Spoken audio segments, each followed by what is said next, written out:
Hi traders and investors நம்ம சேனலில் discuss பண்ணுற எல்லா டேட்டாவும் பார்த்தீங்கன்னா ஒரு எஜுகேஷன் பர்பஸ்க்காக உங்களோட ஷேர் பண்ணுறேன். நீங்கள் எந்த ஸ்டாக்கை ட்ரேட் பண்ணுறதுக்கு முன்னாடி உங்களோட ஓன் ரிசர்ச் அண்டு அனாலிசிஸ் பண்ணிவிட்டு ட்ரேட் பண்ணுங்கள். ஓகே, இன்னைக்கு வந்து பார்த்தீங்கன்னா கொஞ்சம் ஸ்டாக்ஸு நம்ம ஆல்ரெடி இன்வெஸ்ட்மெண்ட் பண்ணதை வந்துட்டு என்ன அளவுக்கு மாறி இருக்கு ரிட்டர்ன் அப்படிங்கிறத டிஸ்கஷன் பண்ண போகிறோம். ரெண்டாவது கொஞ்சம் நியூஸஸ் எல்லாம் வந்திருக்கு, அதை வந்து நம்ம ஒரு டிஸ்கஷன் அப்படின்னு பண்ண போகிறோம். அதில் ஃபஸ்ட்டு நம்ம பார்க்க போகிறது என்னன்னா ஃபஸ்ட்டு சோர்ஸ் சொல்யூஷன் அப்படிங்கிற ஒரு ஸ்டாக்கை பற்றி தான் நம்ம பார்க்க போகிறோம். இது வந்து பார்த்தீங்கன்னா ஃபஸ்ட்டு நம்ம பேட்டர்ன் என்னன்னு சொல்லிடுறோம். நம்ம என்ன பண்ணுவோம்னா ஒரு ஒரு நல்ல குவாலிட்டியான ஸ்டாக் வந்துட்டு ஒரு இக்கட்டான நிலைமையில கீழே விழுந்துட்டு இருக்கும்போது அதை நம்ம ரிசர்ச் பண்ணி கீழே வந்து பாட்டம் ஃபிஷிங் அப்படிங்கிறத நம்ம வந்து பண்ணுவோம். அதுக்கப்புறமா பார்த்தீங்கன்னா ஒரு 6லேருந்து 7 மாதம் அந்த ஏரில் வந்து ஒரு கன்சாலிடேஷனே நடந்துட்டு இருக்கும். பெருசாக வந்து ரிட்டர்ன் தராது, ஆனால் அதுக்கப்புறம் ஒரு பீக் எடுக்கும், நமக்கு ஒரு நல்ல ரிட்டர்ன் கிடைக்கும். இந்த பேட்டர்னை தான் நம்ம ரெகுலராக ஃபாலோ பண்ணிட்டு இருக்கோம். உங்களுக்கு நல்லாவே தெரியும், இந்த மாதிரி நம்ம நிறைய ஸ்டாக்ஸை இன்வெஸ்ட்மெண்ட் பண்ணி நல்ல ஒரு 50, 80, 100, 150%, 200%லாம் வந்து நம்ம லாபம் அப்படிங்கிறது பார்த்துருக்கோம். ரெகுலராக பார்க்குற நம்மளோட வியூவர்ஸுக்கெல்லாம் வந்துட்டு நல்லா தெரியும். அப்படி நம்ம ஒரு 6 மாதத்துக்கு முன்னாடி டிஸ்கஷன் பண்ண ஸ்டாக் பார்த்தீங்கன்னா ஃபஸ்ட்டு சோர்ஸ் சொல்யூஷன் சொல்கிற ஒரு கம்பெனி தான் வந்து நம்ம பார்த்தோம். இதை பற்றி நம்ம நிறைய டிஸ்கஷன் பண்ணியிருக்கோம். இந்த ஸ்டாக் மேலேருந்து கீழே விழுந்துச்சு, யாருமே நிறைய டைம் வாங்கலை, ஆனால் நம்ம வந்து இங்கே வந்து பை 94ன்னு சொல்லியிருந்தோம். கரெக்டாக அக்யூரேட்டாக யாரும் போய் நம்ம 94ல் வாங்கியிருக்க மாட்டோம். அங்கேருந்து நீங்கள் மேலே கீழே வச்சுட்டு ஒரு 100 கூட வச்சுக்கோங்க. நம்மளோட ஆவரேஜ் ப்ரைஸ்ன்னு சொல்லிட்டு இன்னைக்கு ரூ. 188. ஆல்மோஸ்ட் நம்ம ரூ. 100 வாங்கியிருந்தா கூட ஒரு நல்ல ரிட்டர்ன் 80% ரிட்டர்ன் அப்படிங்கிறது நல்லா கிடச்சிருக்கும். இதை வந்துட்டு நம்ம வந்து 2, 3 டார்கெட்டாக பிரித்து வச்சுருந்தோம். மொதல் டார்கெட் வந்து பார்த்தீங்கன்னா ரூ. 143 அப்படின்னும், 2வது டார்கெட் வந்து 162ன்னு, 3வது டார்கெட் வந்து பார்த்தீங்கன்னா 195ன்னு நம்ம பிரிச்சிருந்தோம். 4வது டார்கெட்டாக 234 அப்படின்னு பிரிச்சிருந்தோம். நமக்கான டார்கெட் 3 டார்கெட்டுமே ஹிட் ஆயிடுச்சு. ஒரு நல்ல லாபகரமான ஒரு ஸ்டாக்ல வந்து நம்ம ஜாலியாக உட்காந்துட்டு இருக்கோம். ஸோ இதுதான் நண்பர்களே, ஒன்றுமே பெருசாக இல்லை. நம்ம ஸ்டாக்கை க்ளோஸாக நமக்கு நல்லா தெரியுது, ஃபண்டமெண்டலும் நல்லா தெரியுது, பிஸ்னஸும் நல்லா புரியுது, கீழே இறங்கியிருக்கு, ஏன் இறங்கியிருக்குன்னு நமக்கு நல்லா தெரிஞ்சிச்சுன்னா நம்ம கொஞ்சம் தைரியமாக இன்வெஸ்ட்மெண்ட் பண்ணலாம். இந்த மாதிரியான லாபம் அப்படிங்கிறது நம்ம பாட்டுக்கு எடுத்துகிட்டு வெளில வந்துகிட்டே இருக்கலாம். ஆனால் நிறைய சின்ன சின்ன ரீட்டைல் இன்வெஸ்டர்ஸ்லாம் நம்ம என்ன எதிர்பார்ப்போம் அப்படின்னா, ஸ்டாக் வந்துட்டு ரூ. 5 இருக்கணும், ரூ. 10 இருக்கணும், அப்படி தான் நம்ம வாங்கணும்னு நினைப்போம். அப்படிலாம் இல்லை. ஒரு குவாலிட்டியான ஸ்டாக் அப்படிங்கிறது கொஞ்சம் ரேட்ல தான் அதிகமாக இருக்கும். அதாவது காசுக்கேற்ற தோசை அந்த மாதிரி தான் சொல்லுவாங்க. அதுக்கேற்ற மாதிரி தான் வந்துட்டு நமக்கு இருக்கும். அந்த மாதிரி டைமில் நம்ம வாங்கிட்டோம் அப்படின்னா நமக்கு வந்து லாபம் அப்படிங்கிறது வந்துட்டு கொஞ்சம் அதிகமாக இருக்கும். அதுக்கு வந்து ஒன் ஆஃப் த ஸ்டாக் தான் வந்துட்டு நமக்கு இப்போ இருக்கிற ஃபஸ்ட்டு சோர்ஸ் சொல்யூஷன். ஸோ இப்போ என்ன பண்ணுவாங்கன்னா, அந்த ஸ்டாக் மேலே ஏறும்போது வந்து நிறைய ரீட்டைல் இன்வெஸ்டர்ஸ் வந்து வாங்கலாமா வாங்கலாமா வாங்குவாங்க. நம்ம கீழே இருக்கும் போதே அட்ரஸ் பண்ணி வாங்கினோம்னா நமக்கான லாபம்ங்கிறது அதிகமாக இருக்கும். இது வந்து ஒரு ஃபஸ்ட்டு ஸ்டாக்கு.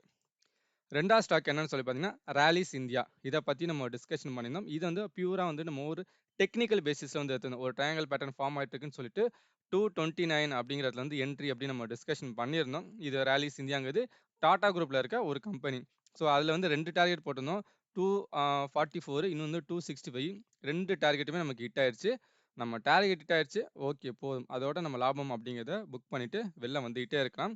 நண்பர்கள் யாராவது ஹோல்ட் பண்ணியிருந்தீங்கன்னா கூட நீங்கள் லாபம் அப்படிங்கிறது இதோடயே நீங்கள் புக் பண்ணிவிட்டு வெளில வந்துடலாம். ஸோ இதுவும் நமக்கு ஒரு 2வதான லாபகரமான ஒரு ஸ்டாக்காக வந்து நமக்கு வந்து அமைஞ்சுது. இதுவும் வந்து பார்த்திங்கன்னா ஒரு ஆல்மோஸ்ட் ஒரு 3லேருந்து 4 மாதம் நம்ம பொறுமையை ரொம்ப சோதிச்சுது.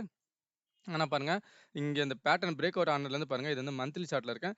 எல்லா மாதமும் க்ரீன் கேண்டில் தான் வந்து க்ளோஸ் ஆயிருக்கு. ஸோ அந்த அளவுக்கு வந்துட்டு இருக்குது. கரெக்டாக நம்ம பிக் பண்ணோம்னா நமக்கான பிரச்சனை அப்படிங்கிறது எதுவுமே கிடையாது. ஸோ அடுத்த ஸ்டாக்கை பார்க்கறதுக்கு முன்னாடி உங்களுக்கு இந்த மாதிரியான டேட்டாஸ் இல்லை ஃப்ரீ டைமில் ஸ்டாக் மார்க்கெட்டை பற்றி லேர்ன் பண்ணணும்னு நினைக்கிறீங்கன்னா அதுக்கு நீங்கள் ஒன்று பண்ணலாம். நம்ம சேனல்லேருந்து சப்ஸ்கிரைப் பண்ணுங்கள். இது வந்து எனக்கு ஒரு மோட்டிவேஷனாகவும் உங்களுக்கு இந்த மாதிரியான நியூஸஸ் எல்லாம் உங்கள் கையில் இருக்க மொபைல் ஃபோனுக்கே வந்து சேரும். அடுத்தது வந்து பார்த்தீங்கன்னா, ட்ரைடன்ட். இந்த ஸ்டாக்கை பற்றி நம்ம நிறைய வாட்டி டிஸ்கஷன் பண்ணியிருக்கோம். ஒரு 8 மாதம் முன்னாடியும் டிஸ்கஷன் பண்ணியிருக்கோம். 6 மாதம் முன்னாடியும் டிஸ்கஸ் பண்ணியிருக்கோம். ரீசெண்டாக ஒரு 3 மாதத்துக்கு முன்னாடி கூட ஒரு வீடியோ அப்படிங்கிறது எடுத்து போட்டிருந்தேன். இப்போ பார்த்தீங்கன்னா ஒரு 7 ட்ரேடிங் செஷனாக பார்த்தீங்கன்னா ஒரு 30%க்கான ரிட்டர்ன் அப்படிங்கிறது பயங்கரமாக கொடுத்தது. இன்றைக்கி கூட பயங்கரமாக ரேலி அப்படின்னு ஆயிடுச்சு. ஸோ இதுக்கான ரீசன் என்னன்னு சொல்லி பார்த்தீங்க அப்படின்னா, இவங்களுக்கு ஆர்டர்ஸ் அந்த மாதிரிலாம் எதுவுமே பெருசாக வரல. இவங்க வந்து என்ன சொல்லியிருக்காங்கன்னா, அவங்களோட மேனுஃபேக்சரிங் கெப்பாசிட்டி, அதாவது யான் பிஸ்னஸ் இருக்குது பார்த்தீங்களா, அந்த நூல்கண்டு செய்வாங்கள்ல, அந்த பிஸ்னஸை வந்துட்டு மத்திய பிரதேஷ்லேருந்து புந்தி அப்படின்னு சொல்ல ஒரு இடத்துல வந்து எக்ஸ்பேண்ட் பண்ண போகிறாங்க அப்படின்னு சொல்லி எக்ஸ்சேஞ்சில் வந்து ஃபைல் பண்ணியிருக்காங்க. அந்த நியூஸ் வந்ததுலேருந்து இந்த ஸ்டாக்குங்கிறது ரேலி ஆகிட்டே இருக்குது, போயிட்டே இருக்குது. ஸோ இந்த ஸ்டாக்குங்கிறது நம்ம வந்து ஒரு ரூ. 25 இருக்கும் போதேருந்து நம்ம பேசிகிட்டு இருந்தோம். அது என்னங்கிறத நம்ம பார்க்கலாம். இவங்கள்ட்ட இப்போ என்ன கெப்பாசிட்டி இருக்குன்னா, ரூ. 1,89,696 ஸ்பிண்டில்ஸ் பண்ணுறதுக்கான இன்வெஸ்ட்மெண்ட் ஆல்ரெடி இந்த லோன்ஸ்லாம் மூலமா வச்சு பண்ணி போயிட்டு இருந்துச்சு. இப்போ ரீசென்ட்டா வந்து பார்த்தீங்க அப்படின்னா, இன்னும் எக்ஸ்டெண்ட் பண்ணி நல்லா வந்துட்டு ஸ்பிண்டில்ஸும், அப்புறம் வந்து ஏர் ஜெட் கெப்பாசிட்டி யுட்டிலைசேஷன் பண்ற மாரியான ஃபெசிலிட்டீஸும் அப்படிங்கிறது அவங்க வந்து இன்கிரீஸ் பண்ண போறாங்க அப்படிங்கிறது வந்து அவங்க சொல்லியிருக்காங்க.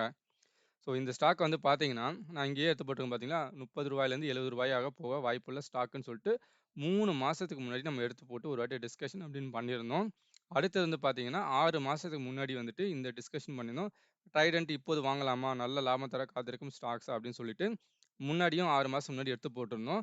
ஆ என்னன்னா, நம்ம ரீட்டெயில் இன்வெஸ்டர்ஸ்க்குலாம் வந்துட்டு பொறுமையே இருக்காது. ஸோ என்னன்னா, நம்ம இந்த மாரி ஒரு ஸ்டாக் வாங்கியிருக்கோம். மேலேயே ஏறல, கீழேயே உட்காந்துருக்கு. ஆ இதுலேருந்து போர் அடிக்குது அப்படின்னு சொல்லிட்டு, நம்ம அதுலேருந்து வெளில வர மைண்ட் செட்ல வந்துருவோம். இன்னொன்னு இந்த மாரி இறங்கும்போது நமக்கான பயங்கிறது பயங்கரமா அதிகமாகும்.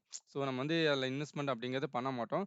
ஆனா நம்ம வந்து ரொம்ப ஒரு க்ளோஸரா இருக்கும்போது, அத பத்தின அந்த டீட்டெயில் பிசினஸ பத்தி நல்லா புரிஞ்சுக்கிட்டோம் அப்படின்னா, ஃபண்டமெண்டலும் நமக்கு நல்லா தெரியுதுன்னா, நம்ம வந்துட்டு அழகா கீழ இன்வெஸ்ட்மெண்ட் பண்ணோம்னா, நமக்கான லாபம் ரிட்டர்னே வந்து பாருங்கன்னா, ஒரு 50, 60% ஒரு 6, 8 மாசத்துல ஒரு 10 மாசம்னு வச்சுக்கோங்க. 60, 70% ரிட்டர்னுங்கிறது நல்ல ஒரு பெரிய ரிட்டர்ன் அப்படிங்கிறது நம்ம பாட்டுக்கு எடுத்துட்டு வந்துடலாம். ஸோ விஷயம் தெரிஞ்சா நமக்கு பிரச்சனையே கிடையாது. ஸோ அதனால வந்துட்டு எப்பவுமே ஓடுற ஸ்டாக்லயே நம்ம போய் பின்னாடி போய் நம்ம வந்து ஏறணும் ஏறணும்னு நினைப்போம். இந்த மாரி சின்ன ஸ்டாக் ரூ. 25 இருக்க மாரி, ஆனா சின்ன ஸ்டாக்குமே வந்துட்டு நமக்கு லாபம் அப்படிங்கிறது நல்லா தரும். இதுவும் எக்ஸாக்ட்டா ரூ. 25 நம்ம புடிச்சிருக்க மாட்டோம். நீங்க வீடியோல பார்த்தீங்கன்னா கூட தெரியும். இங்க நம்ம ரூ. 30ன்னு போட்டிருக்கோம். நான் ரூ. 25லேருந்து அக்குமுலேஷன் அப்படின்னு பண்ண ஆரம்பிச்சேன். இப்ப இந்த ஸ்டாக் பார்த்தீங்கன்னா, ஆல்மோஸ்ட் வந்து நல்ல ஒரு ராலி குடுத்து இது வந்து அந்த போஸ்ட் ரூ. 50 வரையும் வந்துருச்சு நல்லா. ரூ. 50 வரையும் நல்ல ரிட்டர்ன் வந்திருக்கு. நீங்க வந்துட்டு இந்த இடத்துல வந்துட்டு நீங்க ரூ. 25 ரூ. 30க்கு புடிச்சிருந்தா கூட, ஆல்மோஸ்ட் நல்ல ஒரு ரிட்டர்ன் ஒரு 60%க்கான ரிட்டர்ன் கூட எடுத்திருக்காங்க. கீழயே வந்து ஆவரேஜ் பண்ண நண்பர்களுக்கெல்லாம் 70, 80%க்கான ரிட்டர்ன் அப்படிங்கிறது நல்லா வந்திருக்கும். ஸ்டில் நம்ம அழகா ஹோல்ட் பண்ணிட்டு இந்த ஸ்டாக்குங்கிறது இன்னும் மேல ஏறிச்சுன்னா, நல்ல லாபம் அப்படிங்கிறத நம்ம பாட்டுக்கு பார்த்துட்டே நம்ம போயிட்டே இருக்கலாம். ஸோ இப்ப என்ன பண்ணுவாங்கன்னா நண்பர்கள், இங்க வந்துட்டு நம்ம ஏறலாமா? பிடிக்கலாமா? ஏன்னா வந்துட்டு என்னன்னா, ஆ சின்ன அமௌண்ட்டா இருக்கு. மார்க்கெட்ல டெய்லியும் ஏறிட்டே இருக்கு அப்டின்னா, நம்ம ரீட்டெயில் இன்வெஸ்டர்ஸோட கண்ணெல்லாம் உறுத்தும். ஓகே ரூ. 40 தானே இருக்கு. இந்த ஸ்டாக்க நம்ம போய் வாங்கலாம். இன்னும் மேல ஏறும், மேல ஏறும்னு சொல்ட்டு. ஆனா என்னன்னா, இப்போ இந்த ஒரு நியூஸுக்காக இந்த ஸ்டாக்குங்கிறது ஏறிட்டு இருக்கு. ஸோ அது சடனா ஸ்டாப் ஆகுறதுக்கும் வாய்ப்புங்கிறது இருக்கு. இதுக்கு தான் வந்துட்டு இது ரொம்ப கீழ நம்ம எப்பவுமே இந்த தரத்தட்டாத்துல போய் வாங்கிட்டோம் அப்டின்னா, பிரச்சனை அப்டிங்கிறதே இருக்காது. ஒரு நல்ல லாபம் அப்டிங்கிறத வந்து நம்ம எடுத்துட்டோம். நம்ம பேட்டர்னே இதுதான். ஸோ நல்ல ஸ்டாக்கு கீழ இறங்கும்போது வாங்கி வச்சுட்டோம்னா, மேல ஏறும்போது நல்ல ஒரு செல்லிங் அப்படிங்கிறத நம்ம பண்ணிட்டே வந்துரலாம்.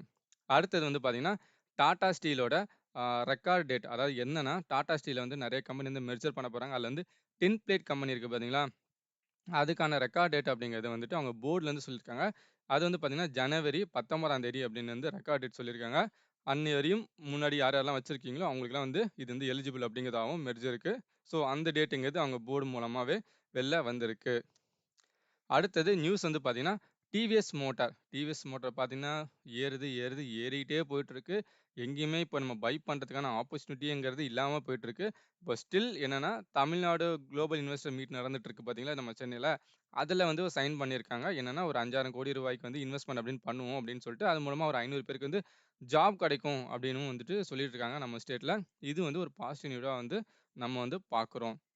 இதோட இப்போ டெக்னிக்கல் பார்த்தோன்னா, மந்த்லில இருக்கும். ஸ்டாக்குங்கிறது மிகப்பெரிய ராலி அப்படி குடுத்துருச்சு.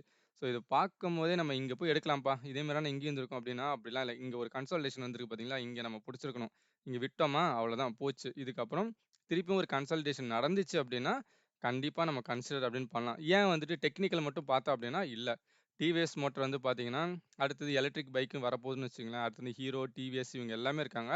ஸோ அதில வந்து டிவிஎஸ் வந்து ஒரு பார்ட்டிசிபேஷன் பண்ணும்போது, ஒரு நல்ல ராலி குடுப்பாங்க அப்படிங்கிறது ஒரு நல்ல ஒரு நம்பிக்கையில வந்து நம்ம இருக்கிறோம். ஏன்னா, அ மேஜர் காம்படிட்டர் டிவிஎஸ் வந்து நம்ம இந்தியா லெவல்ல பொறுத்தவரையும் பார்த்தீங்கன்னா, அப்படின்னா எக்ஸ்போர்ட்டும் வந்து பண்ணிட்டு இருக்காங்க.